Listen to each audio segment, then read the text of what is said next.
عمران صاحب، عزم استحکام آپریشن کی بات ہو رہی ہے. پی ٹی آئی، عوامی نیشنل پارٹی، JUIF اور خیبر پختونخوا سے ملکہ جتنی بھی آوازیں ہیں، اسٹیک ہولڈرز ہیں، وہ تھوڑا اس پہ ہمیں نظر آتے ہیں کہ مخالفت کر رہے ہیں. جبکہ آج خواجہ آصف صاحب نے کلیئرلی کہا ہے کہ جی یہ آپریشن کنڈکٹ ہونا شروع ہو چکا ہے، مختلف کارروائیاں ہو رہی ہیں، بلکہ ضرورت پڑی تو سرحد پار بھی کریں گے. آپ کو لگتا ہے کہ جو اس وقت حکومت کا یہ آپریشن ہے، اس سے خدا نخواستہ ایسا بھی ہو سکتا ہے کہ پھر اگر آپ سرحد پار بھی کارروائی کریں تو وہاں سے ریاکشن بھی آئے؟ دیکھیں سبینہ، بات یہ ہے کہ اس ڈر سے کہ وہاں سے ریاکشن آئے گا، ہم چپ بیٹھ جائیں، تو وہ کوئی بات نہیں. اس کی وجہ یہ ہے کہ ابھی آپ ریاکشن کو چھوڑ دیں، ابھی تو وہاں سے ایکشن ہو رہے ہیں.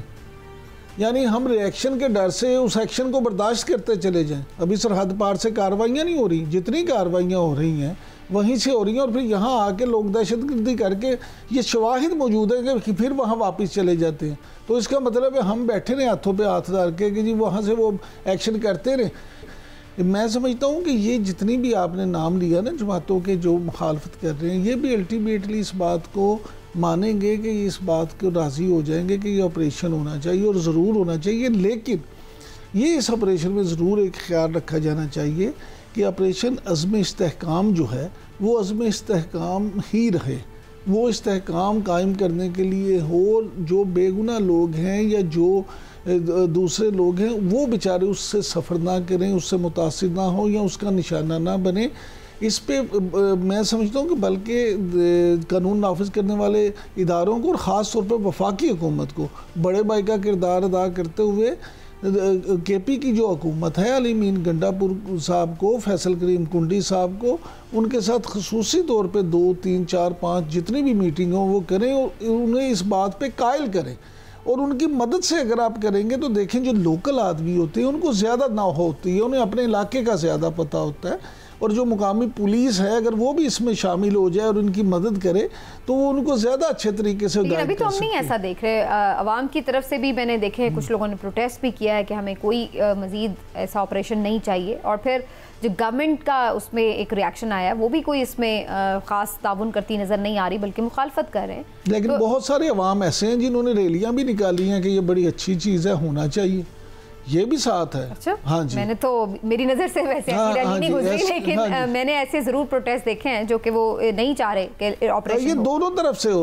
آج بجٹ بھی پیش ہو گیا ہے، اس کے اوپر ہم نے دیکھا کہ اپوزیشن نے بھی احتجاج کیا. ایونچولی وہی بات ہوئی جو ہم دیکھ رہے تھے کہ PTI ہو یا PTI نے تو خیر اپوز کیا، لیکن پیپلز پارٹی ہو یا PMLN ہو، تنقید بھلے کریں لیکن الٹیمیٹلی پاس کر دیں گے. بسم اللہ الرحمن الرحیم. سمینہ دیکھیں، ہم پچھلے ہفتے بھی جب یہ ڈسکشن کر رہے تھے خاص طور پر بجٹ کے حوالے سے، تو میں نے اس وقت بھی گزارش کی تھی کہ یہ جتنی تقریریں ہیں یہ کمپنی کی مشہوری کے لیے ہوتی ہیں. پیپلز پارٹی جو بھی دعوے کر رہی تھی، جو باتیں کر رہی تھی، جو تنقید کر رہی تھی، یا ایون اتحادی دوسرے جو ہیں وہ باتیں کر رہے تھے، یہ صرف کمپنی کی مشہوری تھی. احساس دلانا ہوتا ہے کہ ہم بھی موجود ہیں، ساڑھے نال بھی کچھ لین دین کر لو. باقی کوئی اس پہ وہ نہیں تھا. یہ طے تھا کہ بجٹ کوئی خاص انہوں نے جو بجٹ کے اوپر ٹیکسز کے اوپر بڑی بات ہو رہی تھی، ایک آدھ کے علاوہ کوئی خاص واپس بھی نہیں لیا. آپ کو لگتا ہے کہ یہ جو بجٹ، ایک مشکل بجٹ جس کو کہا جا رہا ہے، اس کے اثرات ہمیں نظر آئیں گے آنے والے دنوں میں؟ اور عوام کا ایک شدید ریاکشن ہے جو نئے ٹیکسز عائد ہوئے ہیں ان کے حوالے سے.